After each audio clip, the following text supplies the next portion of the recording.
நேயர்களே வணக்கம். லோகா சமஸ்தா சுகினோ பவந்து, வாழ்க வளமுடன். இன்றைக்கி இந்த பதிவில் கும்பராசிக்காரர்களுக்கு இந்த தமிழ் புத்தாண்டு, அதாவது விஸ்வாவசு ஆண்டினுடைய முதல் மாதமாகிய சித்திரை மாதத்தினுடைய பலன்களை பற்றி தான் பார்க்க போகிறோம்.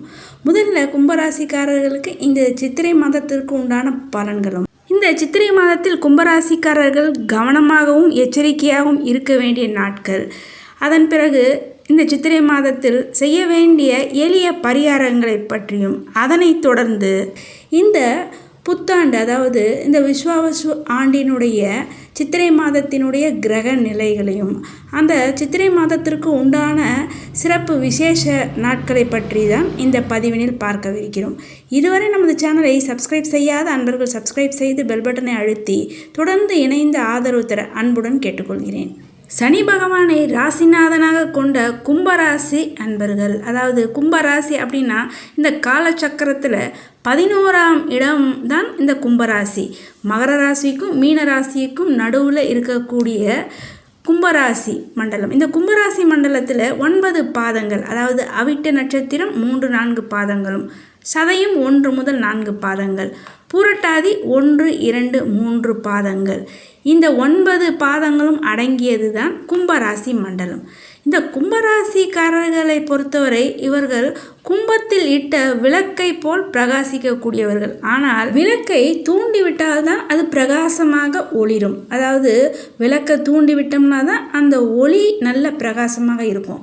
அதுபோல் இந்த கும்பராசிக்காரர்கள் பிரகாசமாக இருப்பதற்கு அவர்கள் வாழ்நாள் முழுவதுமே அவர்களுக்கு ஒரு சரியான தூண்டுகோல் என்பது அவசியம் தேவை.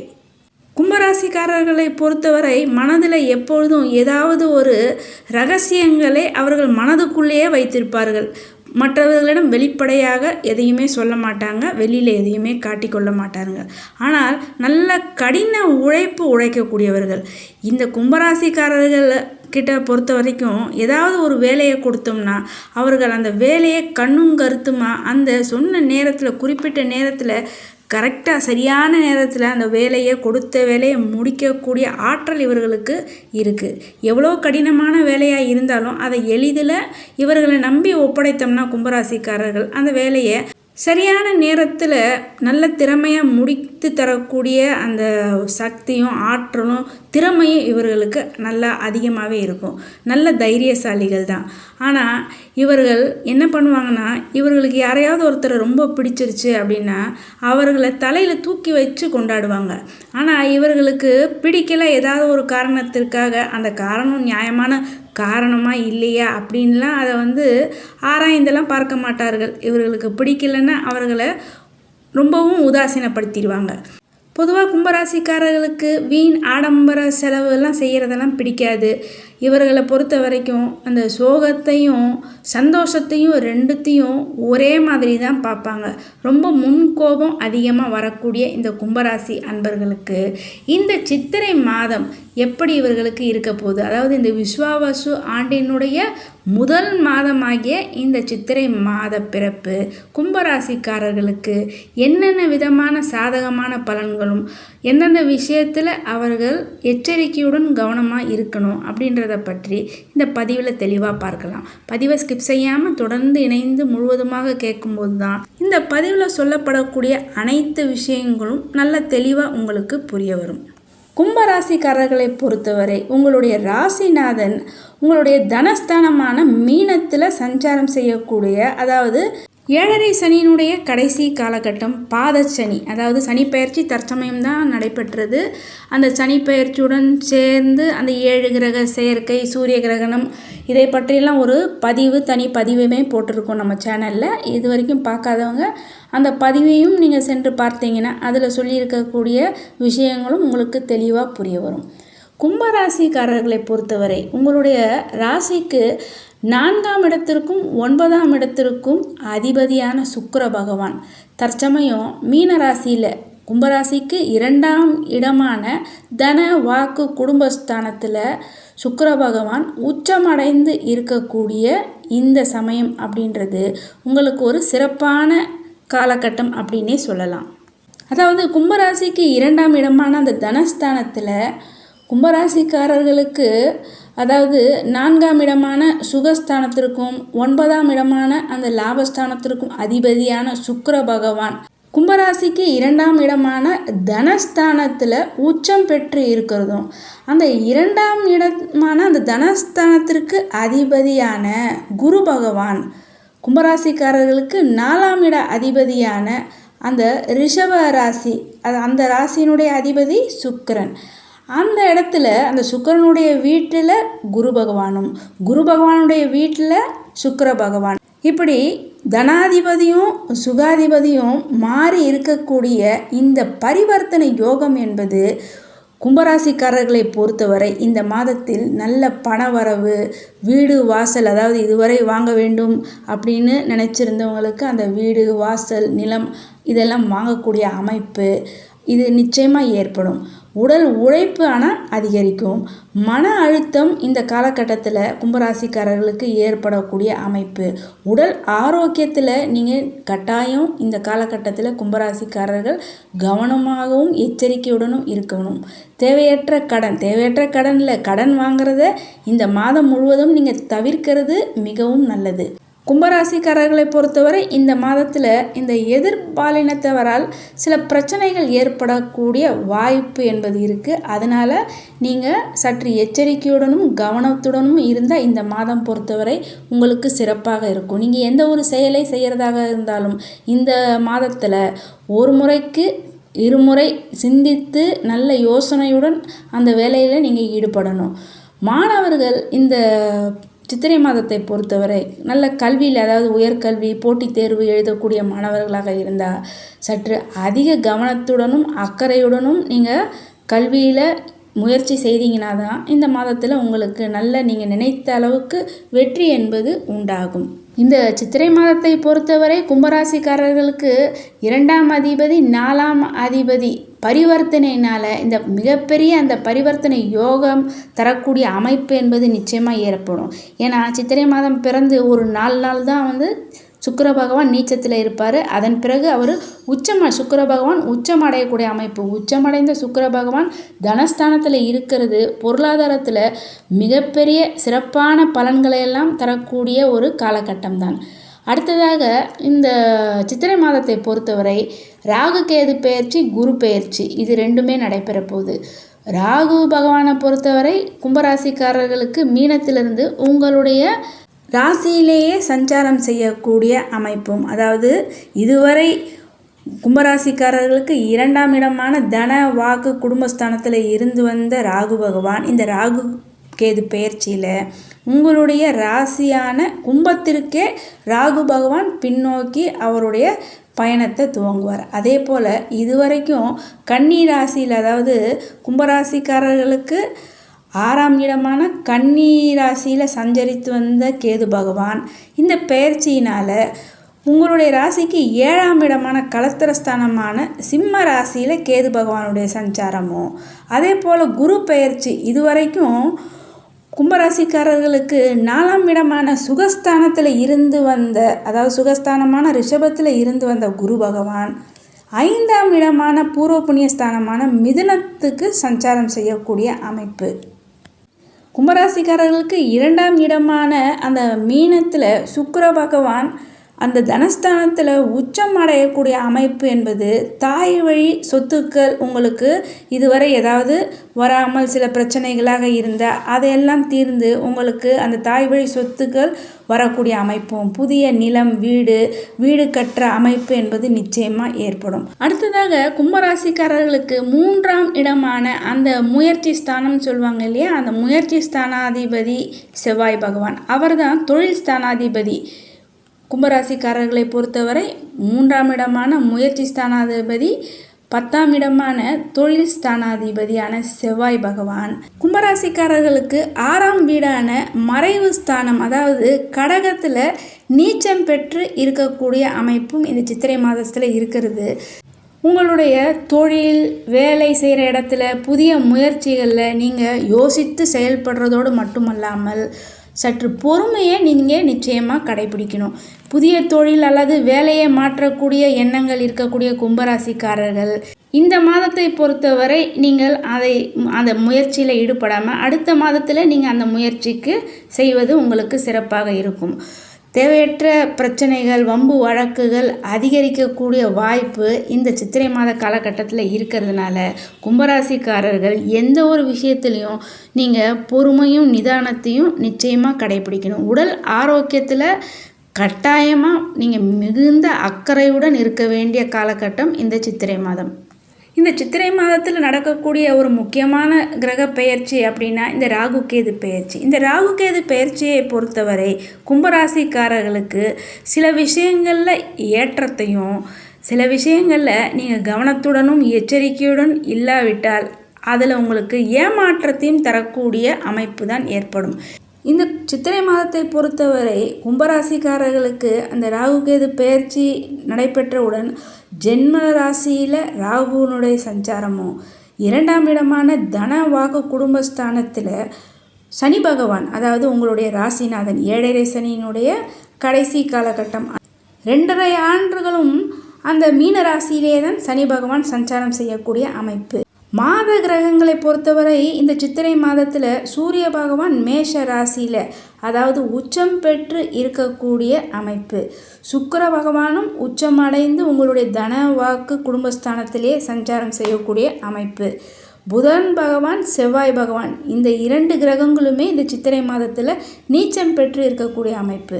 சூரியன் சுக்கிர கிரகங்கள் உச்சத்திலையும் புதன் செவ்வாய் நீச்சமடைந்து இருக்கக்கூடிய இந்த காலகட்டத்தில் உங்களுடைய முயற்சிகளில் சில தடைகள் என்பது ஏற்படும். அரசு வழிகளிலும் சில பிரச்சனைகள், சிக்கல்கள் எல்லாம் வரக்கூடிய அமைப்பு. தொழில் வியாபாரம் செய்யக்கூடிய கும்பராசி அன்பர்கள் உங்களுடைய தொழில் வேலை செய்யும் இடங்கள் மற்றும் வேலை ஆட்கள்னால சில பிரச்சனை வரக்கூடிய அமைப்பு. அதனால் நீங்கள் ரொம்ப கவனத்துடனும் பொறுமையுடனும் இந்த சித்திரை மாதம் முழுவதும் இருக்கக்கூடிய கும்பராசி அன்பர்களுக்கு நிச்சயமாக ஏற்றம் என்பது உண்டாகும்.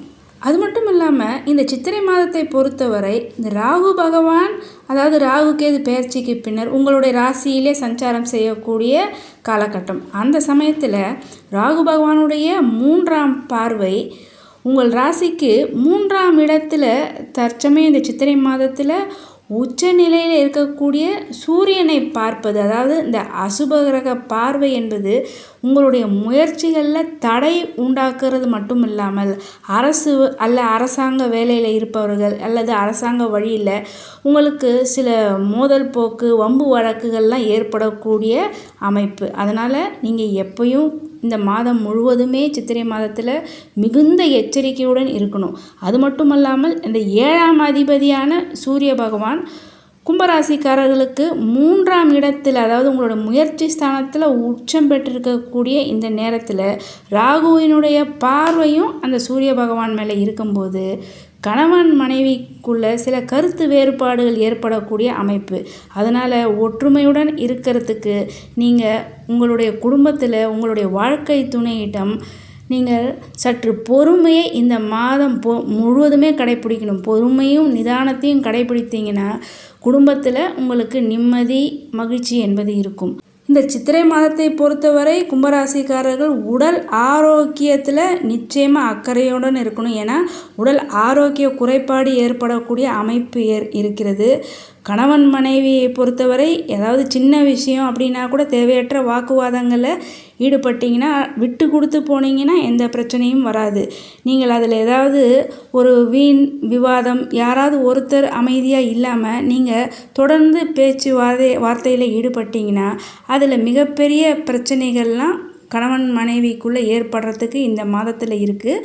அதனால் நீங்கள் பேச்சிலையுமே சற்று கவனம், நிதானம் இதையெல்லாம் கட்டாயமாக கடைப்பிடிக்கணும்.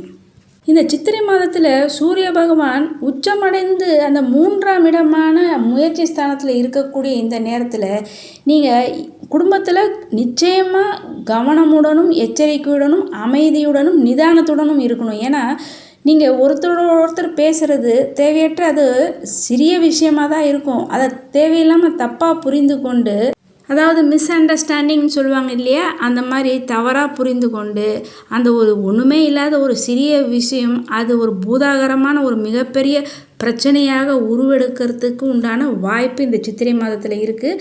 அதனால தான் நான் மீண்டும் மீண்டும் சொல்கின்றேன், குடும்பத்தில் கணவன் மனைவி ஒற்றுமையுடன் இருப்பதற்கு மிக மிக நீங்கள் உங்களுடைய பேச்சில் கவனம் எச்சரிக்கை தேவை. உடல் ஆரோக்கியத்திலையும் அதே போல் நீங்கள் ரொம்பவும் எச்சரிக்கையுடன் இருக்கணும்.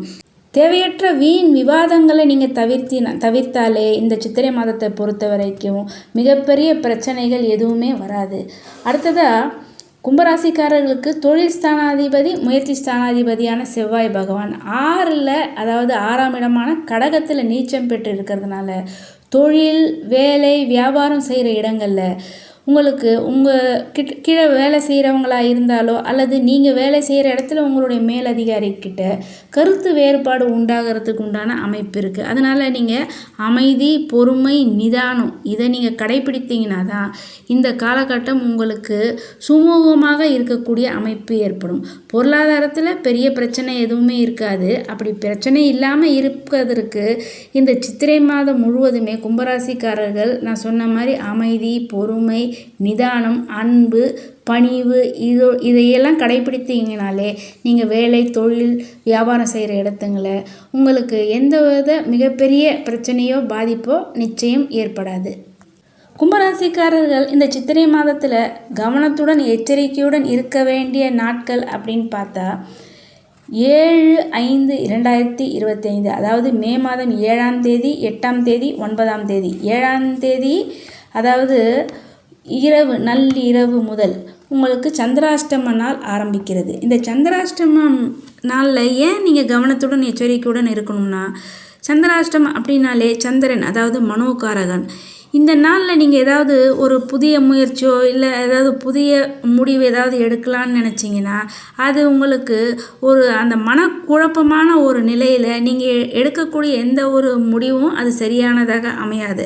அதனால் பிற்காலங்களில் உங்களுக்கு அது ஒரு பெரிய பிரச்சனையாக மாறக்கூடிய வாய்ப்பு இருக்குது. அதனால் இந்த தினங்களில் நீங்கள் ஏதாவது ஒரு புதிய முடிவு அதை புதிய முயற்சி எடுப்பதை தவிர்க்கணும். அது மட்டும் இல்லாமல் முக்கியமாக தேவையற்ற பிரயாணங்கள், அதாவது அந்த பிரயாணத்தை நீங்கள் தள்ளி போடலாம் அப்படின்ட்டு இருந்ததுன்னா இந்த நாட்களில் அந்த பிரயாணங்களை நீங்கள் தவிர்க்கிறதுமே கும்பராசிக்காரர்களுக்கு இந்த சித்திரை மாதம் பொறுத்தவரை சிறப்பானதாகவே இருக்கும். இனி இந்த சித்திரை மாதம், அதாவது இந்த தமிழ் புத்தாண்டினுடைய முதல் மாதம், விஸ்வாவசு ஆண்டினுடைய முதல் மாதமான சித்திரை மாதத்தினுடைய சிறப்புகளையும் இந்த சித்திரை மாதத்தின் உடைய கிரக நிலைகளை பற்றியும் இப்போது பார்க்கலாம். விஸ்வாவசு ஆண்டு சித்திரை மாதம் முதல் நாள் எப்போ அப்படின்னு பார்த்தா ஏப்ரல் மாதம் 14ஆம் தேதி, அதாவது 14/4/2025 திங்கட்கிழமை அன்றைய தினம் இந்த புத்தாண்டு, தமிழ் புத்தாண்டு என்பது பிறக்கிறது. மங்களகரமான இந்த ஸ்ரீ விஸ்வாவசு புத்தாண்டு எப்பொழுது பிறக்கிறது என்றால் சரியாக ஞாயிற்றுக்கிழமை அன்றைய தினம் இரவு, அதாவது 13/4/2025 அன்றைய தினம் இரவு 2:22 மகர லக்னத்தில் இந்த புத்தாண்டு விஸ்வாவசு ஆண்டு ஆனது பிறக்கிறது. இந்த விஸ்வாவசு வருடம் சித்திரை 1ஆம் தேதி, அதாவது திங்கட்கிழமை, சூரிய பகவான் மேஷ ராசியில் பிரவேசிக்கக்கூடிய மாதம்தான் இந்த சித்திரை மாதம். அதாவது மிக துல்லியமாக சூரிய பகவான் கிழக்கே நோக்கி உதிக்கக்கூடிய நாள் தான் சித்திரை முதல் நாள். அந்த சித்திரை முதல் நாளை தான் தமிழர்கள் தமிழ் புத்தாண்டாக கொண்டாடக்கூடிய ஒரு சிறப்பான நாள். தமிழ் புத்தாண்டினுடைய முதல் மாதமான இந்த சித்திரை மாதம் வசந்த காலத்தினுடைய முதல் மாதமாகும். பகவான் ஸ்ரீ கிருஷ்ணனுக்கு மிகவும் பிடித்த காலம், அதாவது பருவ காலங்களிலேயே வசந்த ருதுவாகவே நான் இருக்கிறேன் என்று பகவான் ஸ்ரீ கிருஷ்ணனுமே கீதையில் சொல்லியிருக்கிறார். அப்படிப்பட்ட சிறப்பான அந்த வசந்த காலத்தினுடைய தொடக்க மாதம் அந்த சித்திரை மாதம், அதுதான் தமிழ் புத்தாண்டு. அந்த சித்திரை முதல் நாள் இந்த ஆண்டு, அதாவது ஸ்ரீ விஸ்வாவசு ஆண்டு. இந்த ஆண்டினுடைய பெயர் ஸ்ரீ விஸ்வாவசு. அதாவது தமிழ் ஆண்டு 60 ஆண்டுகள். அந்த 60 ஆண்டுகளில் இந்த ஸ்ரீ விஸ்வாவசு ஆண்டு 39வது ஆண்டாகும். இந்த சித்திரை மாதத்தில் தான் அக்னி நட்சத்திர தோஷமும் ஆரம்பமாகும். இனி இந்த சித்திரை மாதத்தினுடைய சிறப்பு நாட்கள் என்னென்ன என்பதை பற்றி பார்க்கலாம். 23/4/2025 அன்றைய தினம் வாஸ்து நாள். வாஸ்து நேரம் காலை 8:04 முதல் காலை 9:34 வரை வாஸ்து நாள், வாஸ்து நேரம். அதாவது வாஸ்து பகவான் கண் விழிக்கக்கூடிய நேரம்தான் இந்த நேரம். வருடத்தில் 8 நாட்கள் மட்டுமே கண் விழிக்கக்கூடிய வாஸ்து பகவான் அந்த கண் விழித்து இருக்கக்கூடிய நேரம்தான் இந்த சித்திரை மாதத்தில் வரக்கூடிய அந்த ஏப்ரல் 23 ஏப்ரல் 23/4/2025 அந்த நான் சொன்ன அந்த நேரத்தில் நீங்கள் வாஸ்து பூஜை செய்வதற்கு மிக சிறப்பான நேரம். அடுத்ததாக 25/4/2025 ரமண மகரிஷியினுடைய 75வது பிறந்த தின விழா திருவண்ணாமலையில் வெகு சிறப்பாக பக்தர்களால் கொண்டாடப்படக்கூடிய ஒரு அற்புதமான நாள். அடுத்ததாக 27/4/2025 அன்றைய தினம் சித்திரை மாத அமாவாசை. அடுத்ததாக 30/4/2025 புதன்கிழமை அன்றைய தினம் அக்ஷய திருதியை. அதாவது சூரிய பகவானும் சந்திர பகவானும் உச்சம் அடையக்கூடிய காலத்தில் வரக்கூடியது தான் இந்த அக்ஷய திருதியை. அடுத்ததாக 4/5/2025 சூரிய பகவான் மேஷ ராசியில் உச்சத்தில் இருக்கக்கூடிய இந்த நாளில் அக்னி நட்சத்திர தோஷம் என்பது ஆரம்பமாகிறது மே மாதம் 4ஆம் தேதி. அடுத்ததாக இந்த சித்திரை மாதத்தினுடைய மிக சிறப்பான நாளாகிய சித்ரா பௌர்ணமி 12/5/2025 அதாவது மதுரையில் கள்ளழகர் ஆற்றில் இறங்கக்கூடிய மிக சிறப்பான நாள். அதாவது உலகத்தில் பல்வேறு இடங்களில் இருக்கக்கூடிய மக்கள் அனைவரும் ஒன்று கூடி வெகு விமர்சையாக நடைபெறக்கூடிய ஒரு மிக அற்புதமான திருவிழா தான் இந்த கள்ளழகர் ஆற்றில் இறங்கக்கூடிய வைபவமானது நடைபெறும். இனி இந்த சித்திரை மாத பிறப்பினுடைய கிரக நிலவரம், கிரக நிலைகளை பற்றி பார்க்கலாம். மேஷத்தில் சூரிய பகவான், அதாவது உச்சத்தில் சூரிய பகவான் சஞ்சாரம் செய்யக்கூடிய அமைப்பு. ரிஷப ராசியில் குரு பகவான், கடகத்தில் செவ்வாய், கன்னி ராசியில் கேது பகவான், மீனத்தில் ராகு, புதன், சுக்கிரன், சனி, துலாம் ராசியில் சந்திர பகவான். அதாவது சித்திரை 1ஆம் தேதி துலாம் ராசியில் சந்திர பகவான் சஞ்சாரம். அது மட்டுமல்லாமல் இந்த சித்திரை மாதத்தில் மிக முக்கியமாக 2 கிரக பெயர்ச்சிகள், அதாவது ராகு கேது பெயர்ச்சி, அடுத்ததாக குரு பெயர்ச்சி. பொதுவாக மாத பலன் அப்படின்னாலே அந்த மாதத்தினுடைய கிரக நிலைகளை வைத்து தான் ஒவ்வொரு மாதமுமே அந்தந்த ராசிகளுக்கு ஒவ்வொரு பலன்கள் என்பது மாறுபடும். இந்த விஸ்வாவச வருடத்தினுடைய முதல் மாதமான இந்த சித்திரை மாதத்தில் மிக முக்கிய கிரக பெயர்ச்சி, அதாவது 18 மாதங்கள் ஒரு ராசியிலே சஞ்சாரம் செய்யக்கூடிய கிரகம் அப்படின்னு பார்த்தோம்னா ராகு கேது. அதாவது 1.5 ஆண்டுகள் ஒரு மிகப்பெரிய மாற்றத்தை ஏற்படுத்தக்கூடியது. அனைத்து ராசிக்காரர்களுக்குமே இந்த ராகு கேது பெயர்ச்சினால் மிகப்பெரிய மாற்றம் என்பது நிச்சயமாக உண்டாகும். அடுத்ததாக ஒரு ராசியிலேயே 12 மாதங்கள், அதாவது ஓராண்டு முழுவதும் ஒரு ராசியிலே இருக்கக்கூடிய கிரகம் அப்படின்னு பார்த்தீங்கன்னா குரு. இந்த குரு பகவான் தற்சமயம் ரிஷப ராசியில் இருக்கார். ரிஷப ராசியில் இருக்கக்கூடிய குரு பகவான் இந்த குரு பெயர்ச்சிக்கு பிறகு அவர் ரிஷப ராசியிலிருந்து மிதுன ராசிக்கு பெயர்ச்சி ஆகிறார். அதே போல் ராகு கேது பெயர்ச்சியில் தற்சமயம், அதாவது ராகு பகவான் மீன ராசியில் இருக்கார். அவர் பின்னோக்கி அந்த நகர்வுனால மீனத்தில் இருக்கக்கூடிய ராகு பகவான் கும்பராசிக்கும், அதே போல் கேது பகவான் கன்னி ராசியில் இருக்கார். அந்த கன்னியா ராசியில் இருக்கக்கூடிய கேது பகவான் இந்த ராகு கேது பெயர்ச்சியில் சிம்ம ராசிக்கும் இடம் பெயர்வார். இந்த சித்திரை மாத கிரகங்களை பொறுத்த வரைக்கும் சூரிய பகவான் முதல் சித்திரை மாத தொடக்கத்தில் வக்கரத்தில் இருக்கார். ஆனால் அந்த சித்திரை மாதம் தொடங்கி ஒரு 4 நாட்கள் மட்டுமே அவர் வக்கர கதியில் இருப்பார். அதன் பிறகு உச்சத்தை அடைந்து விடுவார். குரு பகவானும் சுக்கிர பகவானும் பரிவர்த்தனையில் இருக்கக்கூடியது ஒரு மிக சிறப்பான அமைப்பு.